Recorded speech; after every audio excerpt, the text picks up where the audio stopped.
You're listening to the Word Slinger Podcast, episode 142, Author Anywhere with Michael La Ronn. This episode of the Word Slinger Podcast is brought to you by Draft to Digital. Convert your manuscript, distribute it online, and get support the whole way at drafttodigital.com.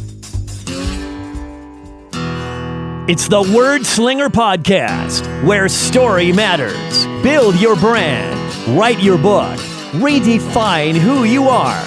It's all about the story here. What's yours? Now, here's the guy who invented Pants Optional, Kevin Tomlinson, the Word Slinger. Word Slinger. Hey everybody, this is Kevin Tomlinson, the Word Slinger, doing whatever a Word Slinger does. So, thanks for tuning in again for another week. I wanted to tell you real quick. I got a lot of feedback from the Steve Berry interview I did last week. If you hadn't heard that, definitely go back, check it out. It's episode 141, of course. And Steve Berry is a pretty popular, pretty famous thriller author, and a lot of people were very stoked to hear that interview. A lot of feedback on that. So, and I enjoyed it, man. I love having guys like that on the show. Big name authors are fun. And I've got some more lined up. Some that you're going to find kind of surprising. So stick around. Make sure that you are following the podcast. If you're not following it on YouTube, by the way, hop on over to YouTube. Go find Word Slinger Podcast on YouTube, and you'll be able to subscribe and hit the little notification icon. You'll be able to get an alert every time I post a new video. You're gonna dig that. It's a new dimension of the show, basically, to be able to see me and the guest chatting, get a little bit of insight into our mannerisms, that sort of thing. So now I am we're gonna roll into this interview. I think you're gonna enjoy this one. I have talked about this before on a previous episode. The whole idea of writing anywhere using your iPhone, using mobile technology. Michael La Ronn was the guy who inspired me to do this, and I actually wrote a large chunk of my latest book, The Girl in the Mayan Tomb, using Scrivener on iPhone and the on-screen keyboard. And I never would have attempted that had it not been for Michael La Ronn's influence. So, thank you, Michael, if you're listening. You're going to want to hear this, because this is not a brand new way, but this is a really cool, really awesome way to start thinking about writing in your career. Michael does it out of necessity. I'm going to let him explain it, but dude's busy.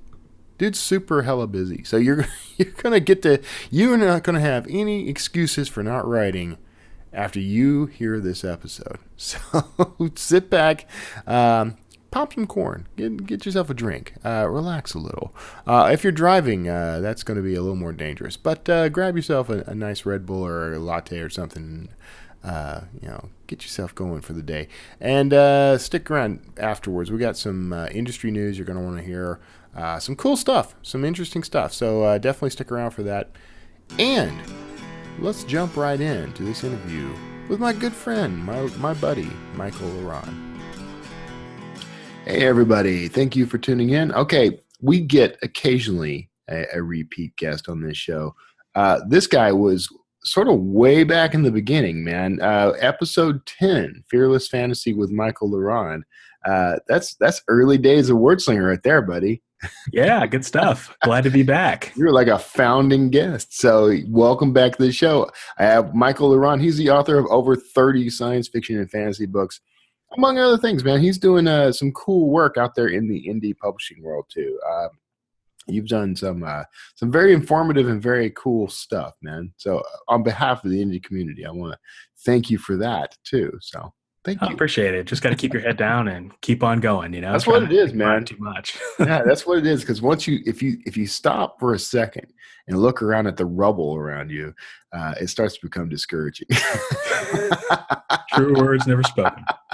So this is honestly, I don't not to diss any of my other guests, but I have looked forward to this particular interview more than almost any other interview for the past, I don't know, it's been, I think, nearly a month now. It's been about a month. Yeah. So here's the setup. I'm going to give the setup. I went on, so I was traveling for conferences for Draft to Digital. I was at, I think I was at Indie Book Fest when I reached out, or I may have been in, actually I may have been in at Comic-Con in Salt Lake City. I think that's where I was. I was on the Writing Excuses podcast. I reached out because I wanted to get an idea of how other people were using like their iPads and iPhones as part of their mobile workflow. I was really aiming for folks to tell me, like, I use this app and this keyboard, and I use, whatever to keep things going. And my boy Michael here pops in and says, well, I write all my books on my iPhone using the on-screen keyboard. Okay. I knew after I recovered, picked my jaw up off the floor, I thought, man, this is something. I gotta, first I asked a ton of questions. And then I started kind of experimenting, man. I can tell you, I've been doing this now. I've been using my phone a lot more. We'll talk about that in a minute. But this is something very incredible to me. I wanted to get your take on it and kind of get your workflow, what you're doing, man. So why don't you tell me a little about, first of all, why did you start doing this? Yeah, well, my life is super hectic. Compared to a lot of people. So I work 8 to 9 hours a day for a Fortune 100 company as a manager that many people would recognize.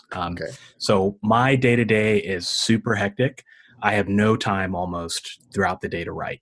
And I've got a 3-year-old. Yeah. And so she's crazy. She keeps me pretty busy. And we have a lot of activities and things that we have to take her to. I'm also in law school. So this is my first semester. So it's kind of hectic there too. So all right, I take it back. I'm not busy in comparison to Michael La Ronn. My days are come to the realization that I'm just a little busier than I was in the past.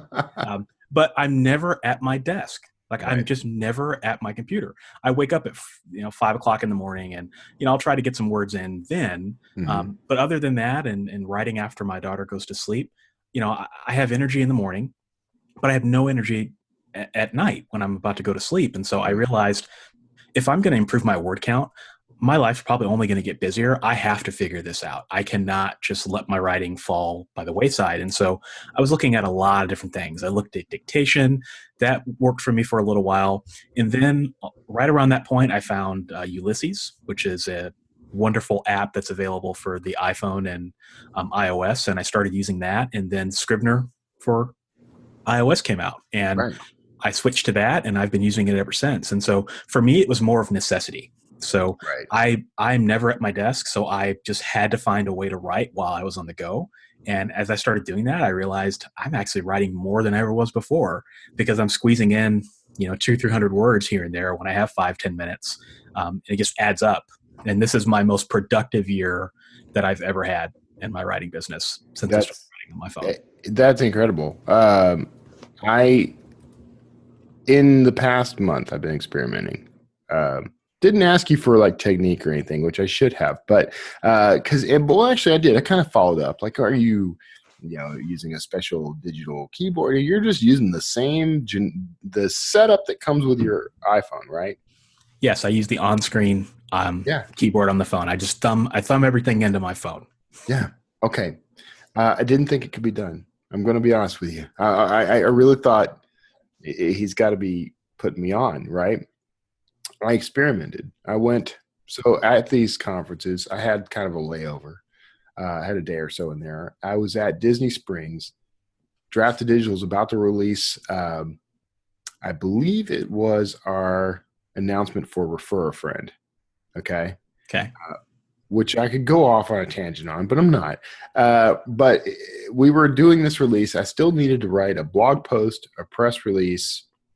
I needed to update. I wrote an email and committed the edits to it. I scheduled the campaign. I had to do all that stuff.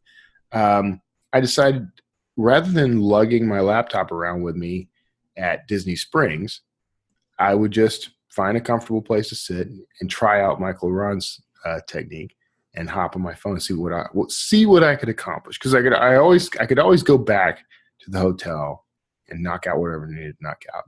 So I spent I think maybe 2 hours sitting in a very comfortable place, not worried about battery power, not worried about I didn't have to find a Wi-Fi hotspot. I didn't have to do any of the things I would have had to have done with the MacBook Air, light as it is. I was able to knock all that out, right? So that was my proof of concept. And then I blew it up, dude. I'm in line. I go to Disney World for one day. I had a Disney World day. I'm standing in line at the Avatar, the new Avatar ride at Animal Kingdom is Flight of Passage. I'm there for like 2.5 hours in line, right? Worth every minute, okay?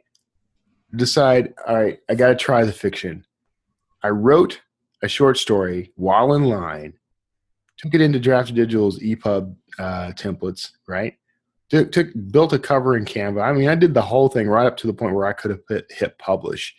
And I'm like, this is the new way I do things. Nice. That's awesome. So it's amazing how much you can get done, right? I mean, even if you're working on your novel, just chipping away at it. Yeah. It's incredible to think what you could get done in 2 hours. It is. What gets me is how excited I get about it, because now I am working on the latest book is still in progress. So I started jumping into Scrivener Mobile. By the way, I didn't particularly like the iOS version of Scrivener at first. It took a little getting used to, I think. But now I'm like, I only want to write in this. And even if I'm writing on a keyboard, I'm going to use my iPad for that, right? But I hop in and do my thing.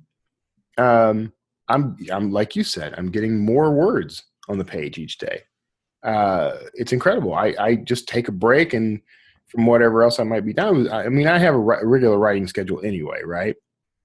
I'll take a break from doing something for Draft Digital or, doing something else entirely. I'm standing in line at the grocery store. I'm in the bathroom. I'm whatever, right? I'm knocking out words. This has just been it's revolutionary. But the thing that's blowing my mind, man, is, and I know I've taken over the interview. I'm going to get back to you. I promise. I promise. This is how you know I'm excited about something, because I take over the interview. I was able to. So where was I going with that? I actually am able to change headspaces a lot quicker by getting away from the laptop. So, I do my work on the laptop fine. I love the environment, but I get distracted easy. With the phone, I'm focused on the smaller screen. I'm on a different writing environment. It's very freeing. So have you had that kind of, I don't want to lead the witness here, but, to use the parlance of your future career, but, tell me about your experience now. I'll shut up. I echo all the things that you just said. And I will say this, my wife likes to shop. Yeah. I, like most husbands, hate shopping. I hate it with passion. That's why I have an Amazon account. I just buy it and it shows up at my door. But my wife likes to go through the clearance rack and all that stuff. And so just the other day we were at a department store, and her and my daughter were just going through the aisles and checking everything because they had a huge doorbuster sale. And I thought, I just do not want to look at any more shirts. So I found a couch, I sat down, and I wrote like 3 chapters toward my next novel. And I didn't have to think about it, and I have a battery case on my phone, so I don't have to worry about power. And I just went away at it. Yeah, I find that when you talk about headspaces, it is very easy. It takes some getting used to, I will admit. But it's almost like when you switch apps on your phone. You go from a phone call to a text message to YouTube to Chrome, and you don't think anything about it on your phone, right? You're switching apps. It's the same thing. If you know exactly where you left off in your story, I find that it's just really easy to just pop right back in and just start, even if it's a sentence or two. All that adds up. So I talked about this being my most productive year. Mm-hmm. I'm at 11 books this year, and it's nice. It's very nice. Middle of October. I'm at 11 books, and I would say probably 80 to 90% of all the words I've written were on my phone.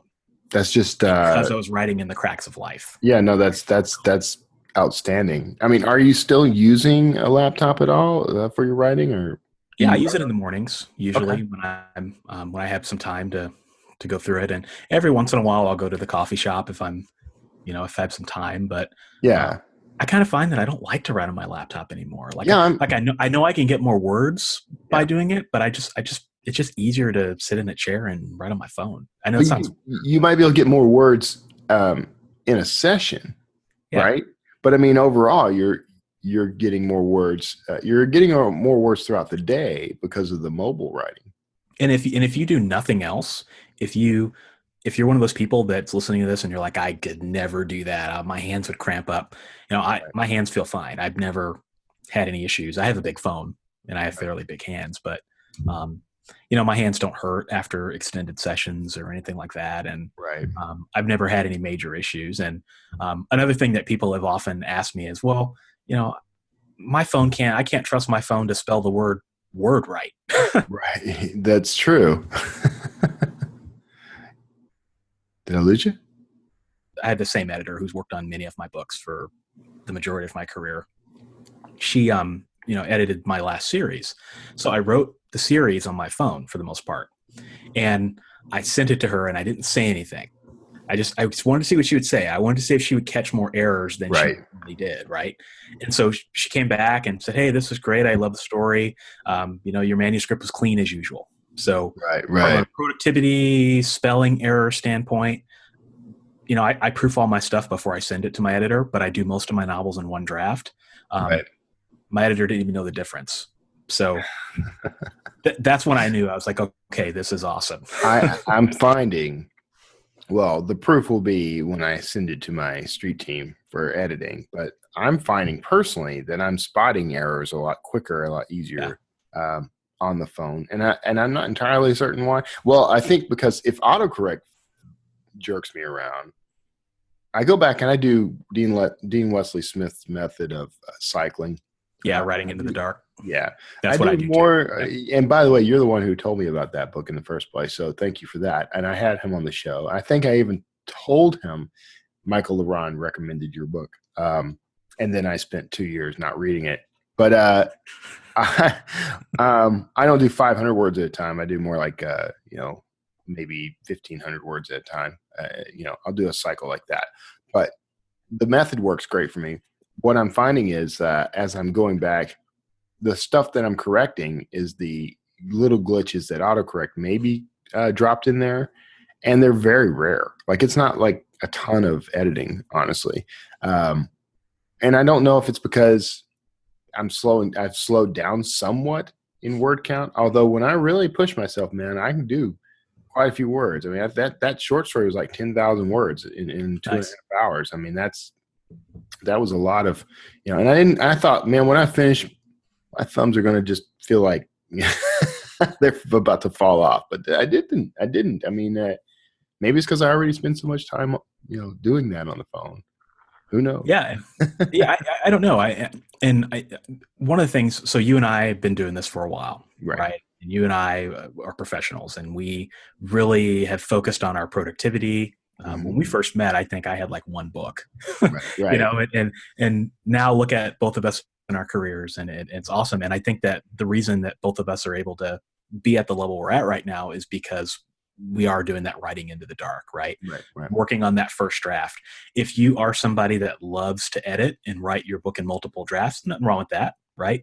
This might be a little bit harder because of that, having to go back through the novel. But for me, when I know I type the end, I know it's the end and I can just move on to the next thing, which is nice. And, I still get everything edited, so the readers don't know the difference. And that's nice. And so it means more product for me, more books for my readers, and it's a good thing. So I think anything you can do to find a way to get more words out of your day without sacrificing a whole lot of time, because I think a lot of people listening to this are probably working professionals just like we are. Writing's probably not your full-time gig.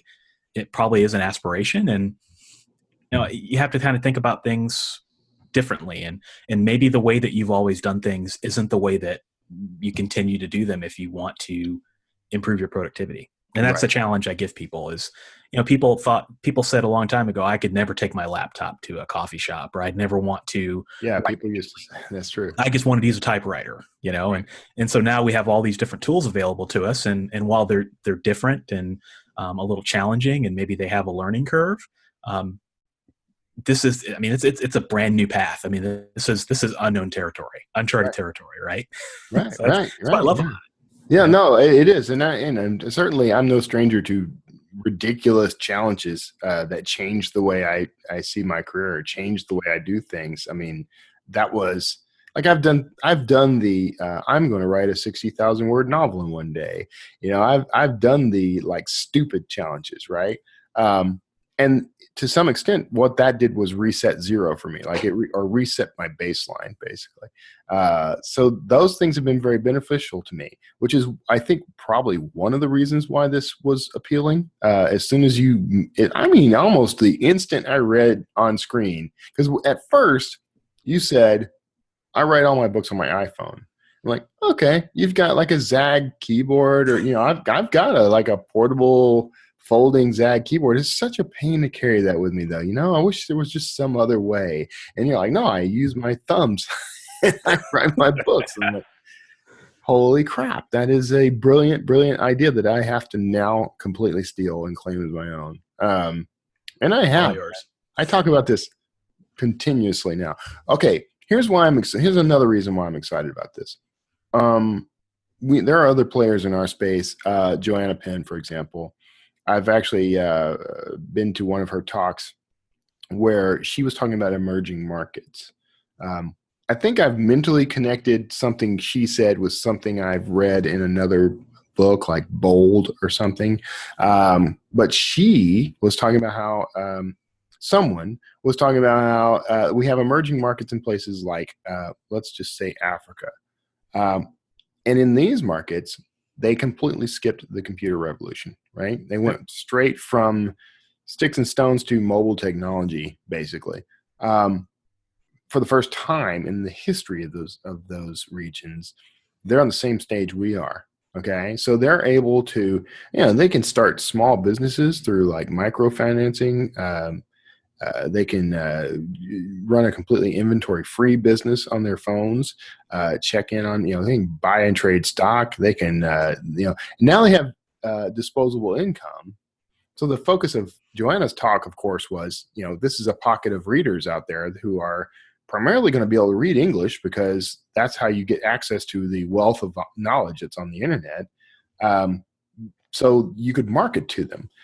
I like that idea, but now I'm thinking, we could also empower those people and they could become authors themselves. That's my whole little experiment at Disney World was kind of a proof of concept of this idea. I'm going to write something or create some content around this, buddy. And I'm probably going to quote you liberally. So watch what you say. Go for it. Go for it. No, and I've heard Joanna say something similar to that in another talk. And I couldn't agree more. I think that we have to get comfortable with the fact that the landscape is going to continue to change. Right. We talk about how there's so many authors out there now than there was before. Right. You talk about the changes you're talking about, it's going to get even worse. Right. And so there are going to be authors out there. If you don't learn how to improve your productivity and be able to take a workmanlike approach to your writing, people are just going to pass you by. Right. Right. Got to adapt. That is awesome. At its soul, I think, is the main message, right? I think you've hit on it. The idea is there is a complaint, particularly from a certain segment of the publishing industry, that the market's being flooded with, they'll say, terrible books. They say indie authors. What they mean is crap books, right? I think what they really mean are books that aren't published by traditional publishers. Right. That's really what they're saying. But I think what's going to happen is, but with this influx of people coming into the business, is we have to, like you said, we got to up our game, right? We have to get better at efficiency, quality plus efficiency, right? It's not just about speed. It's about producing a good product that people actually want. So if you're producing a good enough product right now, that's in most cases, that's fine. But as time progresses, we're going to have to learn how to use these tools to produce high quality product. And in our case, that's the books and stories that we tell. So it'll be interesting to see what happens over the next few years, man, as this mobile technology opens up all new pockets. And my impassioned plea to anyone listening to this who's maybe still on the fence about whether you should use your phone to write, or I don't think I can do it, just try it. Yeah, you got nothing to lose. Right. The Scrivener app, I mean, assuming you have an iPhone. If you don't have an iPhone, I'm kind of sorry right now. Isn't the solution for you. Not that I know of, but you have nothing to lose. It'd be the best $20 you ever spend. Yeah, I don't even think Ulysses is available on Android, is it? No, I don't think so. Right. I think you and I had a similar experience with Ulysses in that we both kind of fell in love with it, and then it didn't betray us. But when Scrivener came around, I had less reason to be enamored of Ulysses. And then when Ulysses decided to shift to a subscription model, I had even less reason to be I kind of felt the same way you did. I love Ulysses. I think it's a great app, and there's some things that Ulysses does way better than Scrivener. Right. I love the idea of having a one single library in your, where you can access all of your writing at once. Right. But the problem I had with Ulysses, and I found ways around it, but I could never get over that hump, was the formatting. Right. So with Scrivener, I just know that I can click the button and it'll export it into a, EPUB or Mobi. And now I know I can export it to Word and import it into Vellum. And it's just. Or draft to digital. Draft to digital. Yeah, draft to digital. Can't forget them. No, it doesn't even require a Mac. You can do it on your phone. Just throwing it out there. Yeah. If we're talking mobile tech, man, we got to, use those new tools. Yeah, we get complete solutions that are completely independent from your desktop platforms. And I love Vellum too, by the way. And I know I kind of give them a hard time because we did create something that's essentially Vellum for free. But before we did that, I paid the full $200 to upgrade to the print, Vellum for print and all that. Yeah. I mean, I get it. That's when I jumped on board, is when they had Vellum 2.0. That revolutionized things for me. It just saved me so much time. Yeah. I know. Yeah. Now that we offer print and EPUB templates and all that stuff, I kind of push us, but I get why people love Vellum. I do. Anyway, so now what I'm fascinated by is the growth of this. I'm fascinated to see where it goes, what new trends could come of it. I just, to me, one of the things I'm trying to do is reach the Wattpad crowd. They're already, these are mostly kids, right? They're already writing on mobile platforms. They're already used to publishing digitally. So now I want to teach them how to make money doing it. Like if you can do the exact same thing you're doing, you can even continue to publish on Wattpad. I believe Wattpad even has a way to export as a Word document. I'm not sure. I'll have to check. Wouldn't surprise me. Yeah, that wouldn't surprise me either. Now that's a solution right there. Now that's a crowdsourcing way to produce your book. Worked for Andy Weir and Hugh Howey and a few other folks. So maybe something to consider there. But I'm trying to get to that crowd and say, you're already on your phone. You're already doing it. Let's take it just one step further. Heck, maybe they can teach us a thing or two. They probably can. All the success they're having. I mean, it's crazy, some of the Wattpad authors that are coming up now. Yeah. Okay, shifting gears just a little, because I wanted to hit up on this. So you're doing some work with Ally. Do you want to talk a little about that? Or can you talk about that? I can and I will. All right, good. Let's do that. So I am a U.S. ambassador / liaison with the Alliance of Independent Authors. Mm-hmm. So for those of you who are not familiar with the Alliance, they are a nonprofit that has a goal of improving the status and well-being of indie authors all over the world out there in publishing. Doesn't matter how you publish or who you publish, they provide great resources and tips and strategies and techniques for authors. Whoever you are, whether you're traditional or independent, their bend is independent, but they provide great resources. And Orna approached me to join the Ally crew as a member of their podcast network. So I co-host with J.R. Talley, the Beginner Self-Publishing Salon, where we broadcast monthly and we talk about tips and strategies for beginning authors. So if you're an aspiring author, if you're a beginning author, you just want to jump into it, We talk about all kinds of things. We talk about writing, we talk about editing, marketing, and we just give our perspective. So I'm a heavy fiction writer. Jay is a memoir writer, and she's got a lot of internet entrepreneurial experience. And so we make a really good team. And so we broadcast the third Tuesday of every month. And you can find us on iTunes, Stitcher, YouTube, wherever you like to consume your content. So we've been doing that here for about the past 4 months, and we're one of 3 shows on the podcast network. So every week you're getting something different. So Orna and Joanna Penn have the advanced self-publishing salon. So if you want some more advanced tips, they broadcast the week after us. And then David Penny and Debbie Young also do a Q&A. So members of Ally ask questions. If you want to know anything that's on your mind, if you're a member of Ally, they answer those in the effort of answering one question for, the hundreds of thousands of people. Right. So, I love Orna, by the way, and I've met her a couple of times now at conferences, and we sponsor stuff for Ally quite a bit. I'm going to try not to be offended that she's never approached me about doing any podcasting for Ally, but well, they wanted to.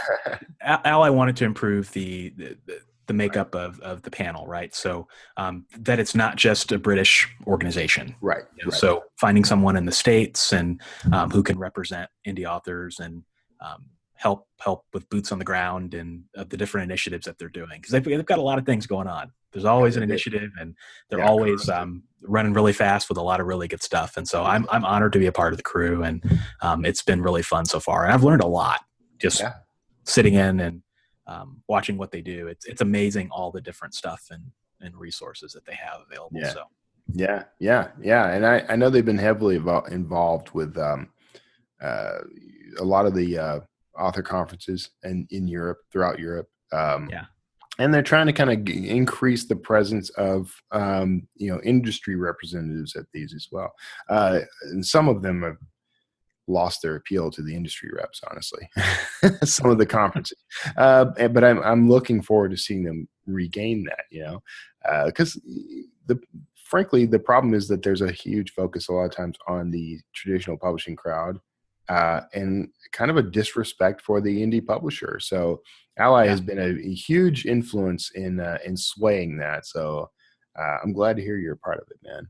They made a good choice. Thank you. And I'm glad and honored, like I said, to be a part of it. And, I think you listen to this podcast and all the other big players out there in the space, and we're indie authors. So for us, it's kind of weird that there's still that disrespect and that awkward tone out there against indie authors. But the reality is that the prevailing opinion right now is still skewed against indie authors. And so whatever any of us can do to help reverse that trend and show everyone that independent publishing is a viable way to create a career.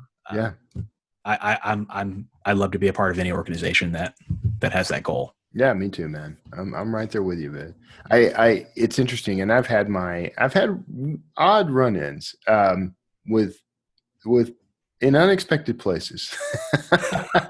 I was at SIFWA, the Science Fiction Writers. I was at the Nebula Awards.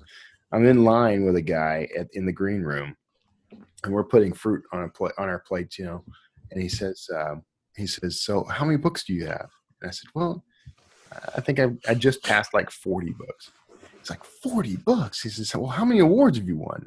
I think I've won around 6. I said, "The most recent one was the Shelf Notable Indie Award." He says, "Indie?" And he looks at me and he says, "Like indie publishing?" I said, "Yeah." The dude turned his back on me and walked away from me. Yep. So I'm there as a industry guest, like I'm representing Draft Digital at this thing, Yep. So there is still a stigma. It's sad, but that's what it is. And the crazy part is those people that turn their backs and walk away, they're going to be the ones running toward us when they really realize the power that indie authors are amassing. There's been a dramatic shift in the industry. It's a much more hybrid industry now, and getting more so over the course of the years. So and you and I both had opinions against indie authors at one point, right? I remember when I was just before I was out of college, there was a indie author, and this was back in the days when vanity publishing was king. I mean, the print on demand publishing and none of that stuff was available. And right. I just remember having a really horrible, awful experience with a self-published book. And I swore I would never be a self-publisher. Right. Look at me now, Right. Yeah. No, you're right. When I first self-published a book, after getting out of a traditional contract, like I put a book out there and did everything I could to make sure no one knew it was self-published, because I felt like that was going to ruin me. If someone found out that I published that book on my own dime, they were going to call it a vanity press book, and it was a stigma that would sit with me forever.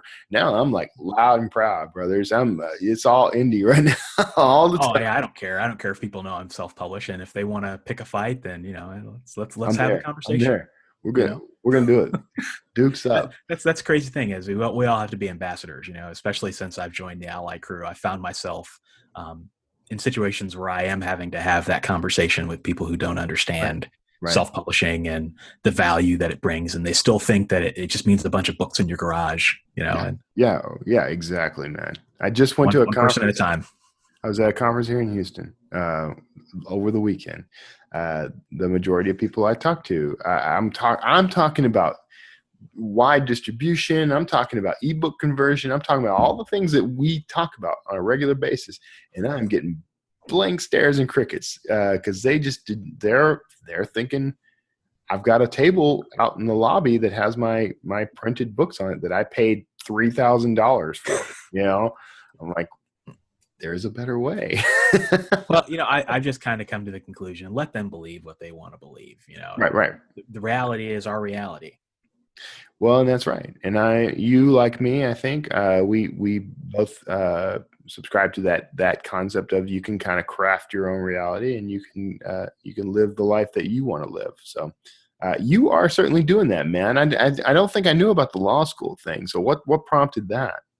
Just wanted to get a master's education, and having a legal understanding is useful, especially as an author and authorpreneur.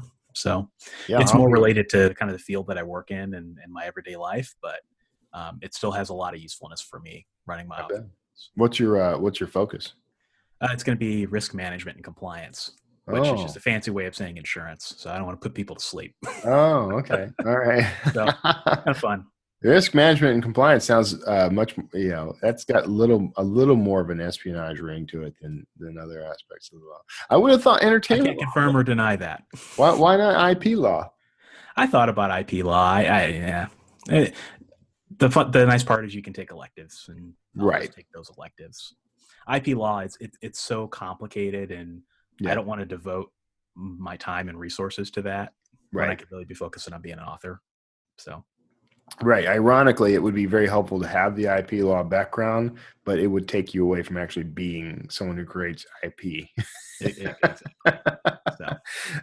That's cool, man. All right. Well, we're coming up. This one saddens me, man. We're coming up on time. I don't want to suck up too much of your time. You're a very busy man. I used to think I was a busy man. Now I know that I'm barely scratching the Michael La Ronn Dyson sphere.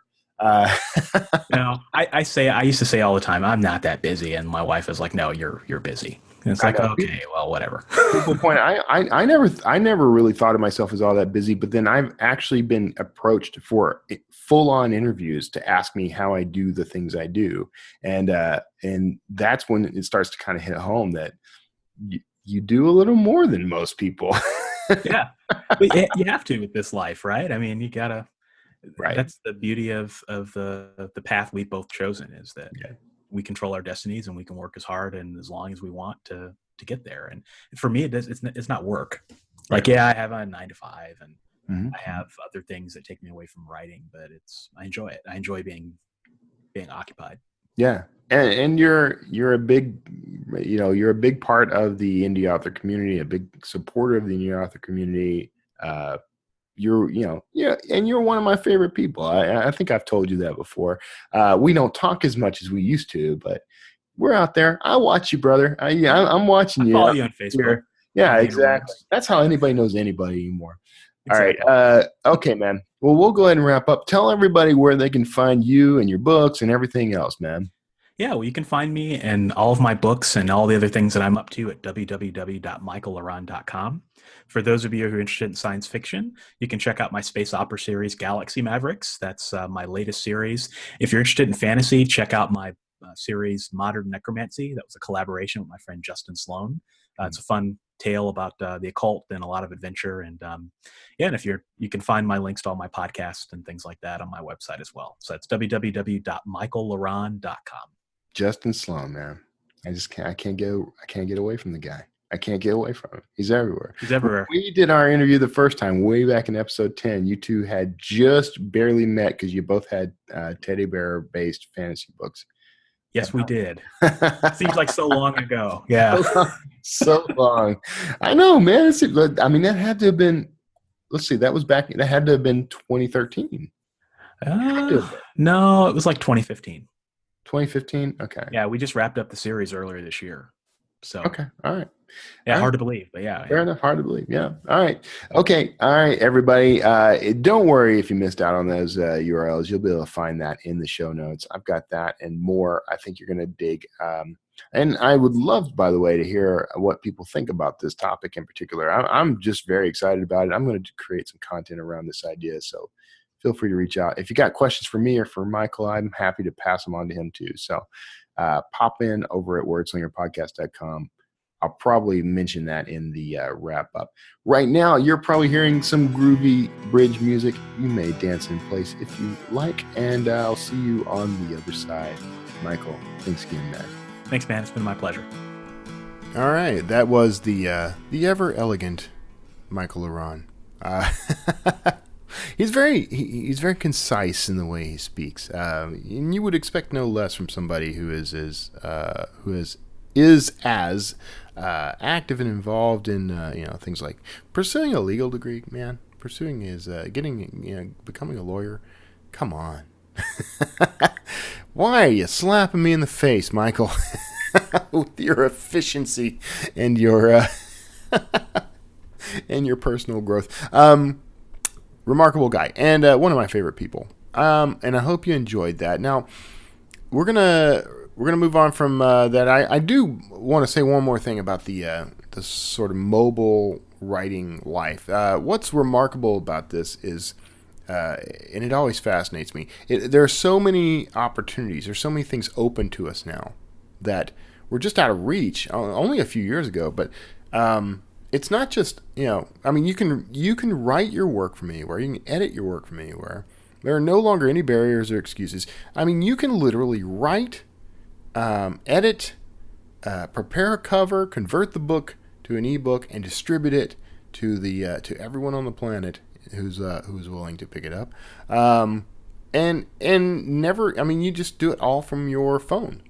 You don't need fancy equipment. Anyone can get their hands on a I was going to say iPhone, not necessarily an iPhone, but a smartphone or tablet, for a relatively low investment. Even like these prepaid ones, get a prepaid phone with a prepaid data plan, and there you go.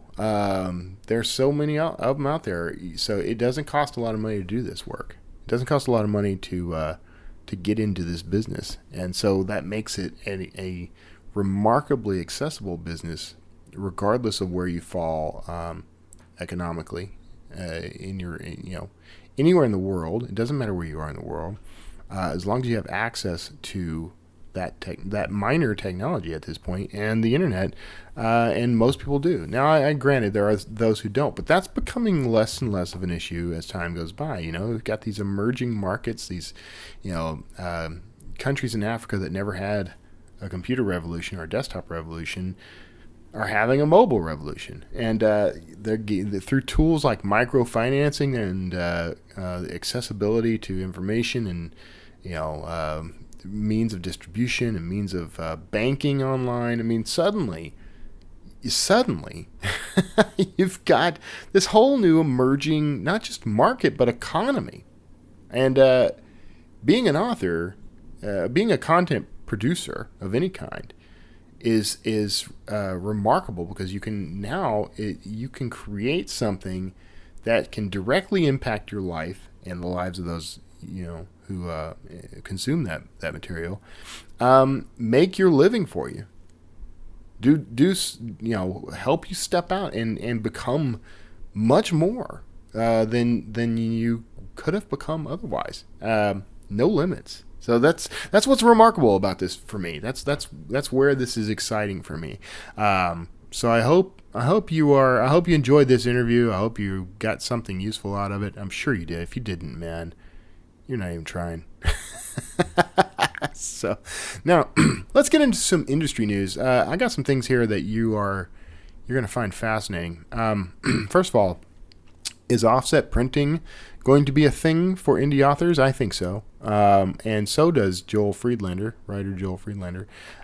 Indies have risen to success thanks to a handful of technologies that make their work more accessible to readers. We were just talking about that. More from ebooks to publishing on demand. Now, writer Joel Friedlander thinks that the future for indies will include access to a technology that has traditionally been more, traditional. Is offset printing the future for indie authors? Friedlander thinks so. The tech is becoming increasingly available and accessible, which means some adventurous indie publishers are already reaching out to use it. And of course, it's now becoming a much more accessible tool that means that we're closing the gap. That is the gap that would normally distinguish indies from traditional publishers. That's exciting stuff. Of course, only about 99. Well, let's see, something more along the lines of 99% of people are really completely unable to actually distinguish between offset printing and laser printing, digital and laser printing, which is what we're more familiar with thanks to publishing on demand. So, unless you compare those side by side, unless you have an eye for it, unless you have worked in the industry, I worked in the industry, so I saw a lot of both offset and digital printing. It's kind of is it a moot point? Maybe.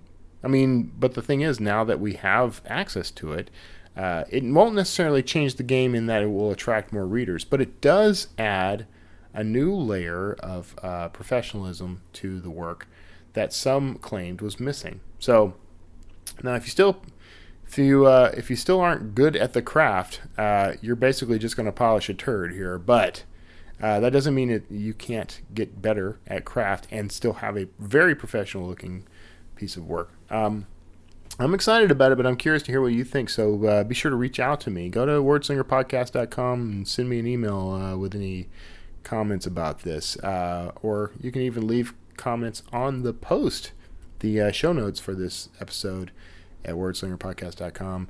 This is I have to check myself. It's episode 142 with Michael La Ronn, so go check that out and leave me some comments on that story. You can find a link to that, by the way, in those show notes, so go surf over there if you want to read more. Washington Post is evolving the bestseller list. It's been a complaint for indies since day one, really. Bestseller lists often refuse to include sales and sales results from sources such as Amazon.com, where ebook sales could skyrocket some lesser known and unknown authors well past traditionally published giants.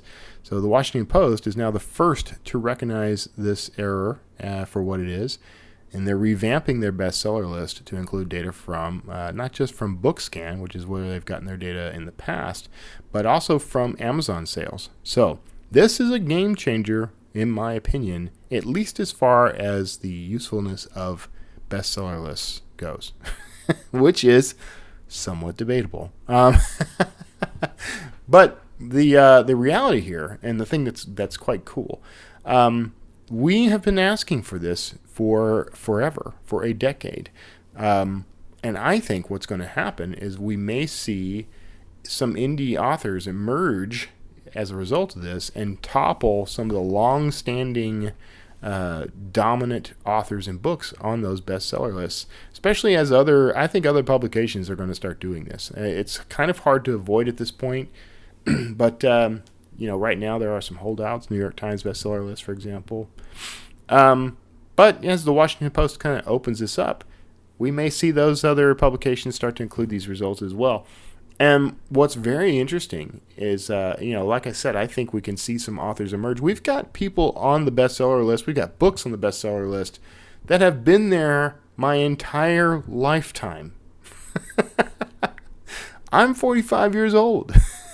So from my entire lifetime, there are certain books that have never left the bestsellers list.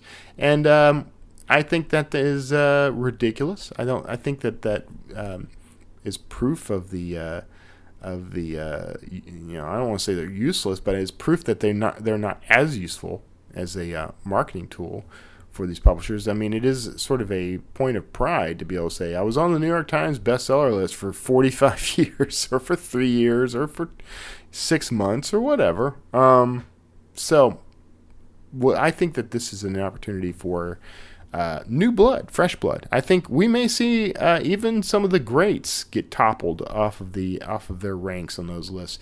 When you can sell as many copies and make more money for your books as a Stephen King or a James Patterson or someone along those lines, that is the true game changer. Now, it remains to be seen whether or not readers are actually using these lists to make their purchasing decisions. But, it doesn't hurt, and it is kind of interesting to see how this is evolving. So, I'm going to be watching that. I think you'll probably be watching that too. Find a link to that, of course, in the show notes of this episode. It's a very short article unless you have a subscription to Publisher's Lunch, but you can get the gist of it through that piece, and I'll be watching this further as time goes by. Bookmarks could be the Rotten Tomatoes of literature. Now, Literary Hub, they're launching a new section for their site called Bookmarks, and this is aimed at helping readers, quote, find books they will love by giving them access to the critical discourse that is an essential part of our ecosystem. That's from John Freeman. He's LitHub's executive editor. And in other words, Bookmarks will aggregate reviews from all over the web and crowdsource readers to improve on recommendations. Will this help new and unknown authors reach a new audience? Maybe. Maybe. Now ask yourself how many films you went to see because you discovered them on Rotten Tomatoes and saw that they had a good review, and purely for that reason. Now, a lot of people use sites like this to go verify that the purchase they're about to make is at least a decent one. I will check. I don't often check reviews, frankly, before I buy anything, but I do peruse them from time to time if I'm deciding between two things. If I'm going to pick up a book, and I definitely want something to read, but it's a choice between the latest Brad Thor and the latest James Rollins.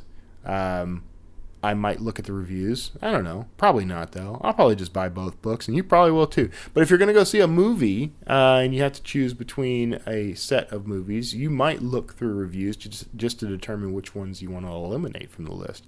And that might be a similar thing for this stuff.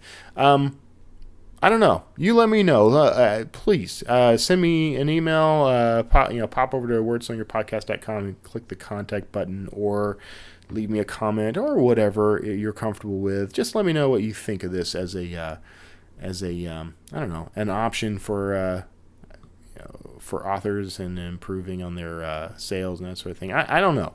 I just don't know. Yeah, I don't know that it matters. I believe Amazon reviews matter.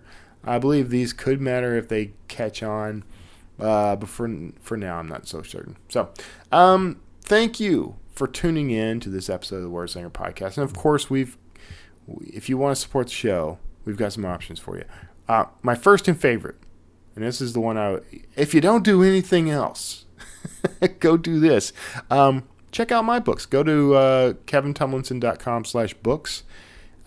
And you can find my latest releases. Right now, I just released The Girl in the Mayan Tomb, so you can go check that book out. something interesting. You're gonna okay. I'm working on this. I just finished rewriting or re-editing my first Dan Kotler book, The Coelho Medallion, or you may recognize it as the Coelho Medallion. Either's fine. But if you read that book previously, you probably noticed there were some goofs in there. There's some typos, of course. Some things that I probably should have caught.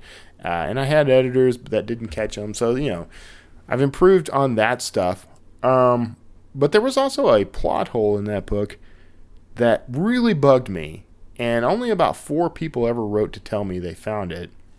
That doesn't mean they're the only 4 people who found it. It just means that they're the 4 who were kind enough to let me know. Instead of tanking me in a review or tossing the book in the trash or whatever.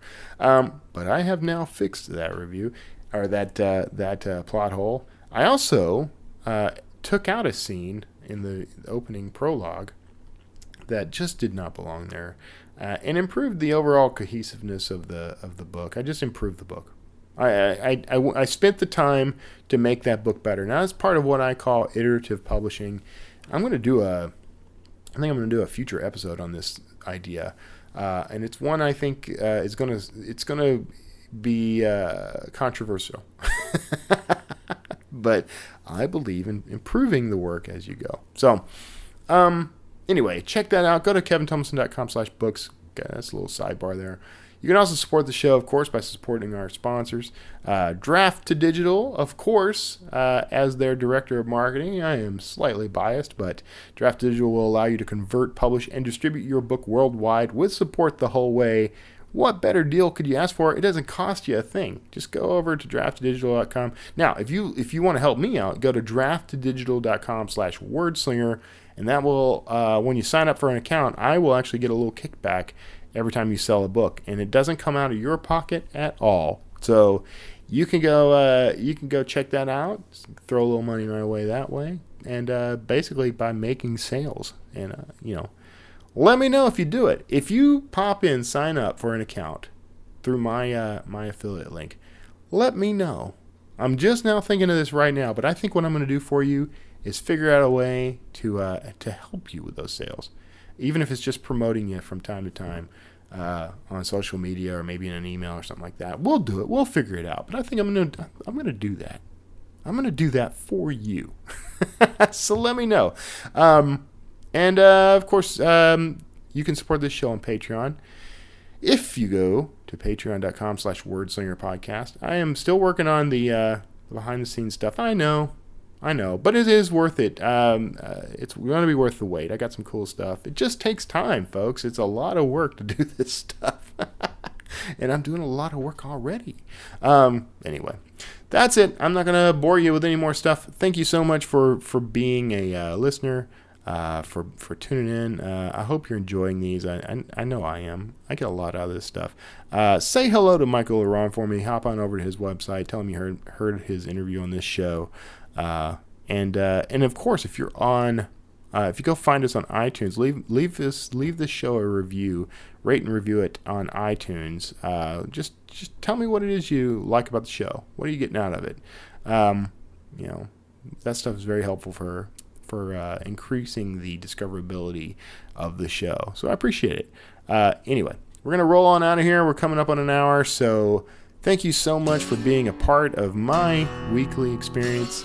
God bless each and every one of you. Take care of yourselves out there, and I'll see you all next week.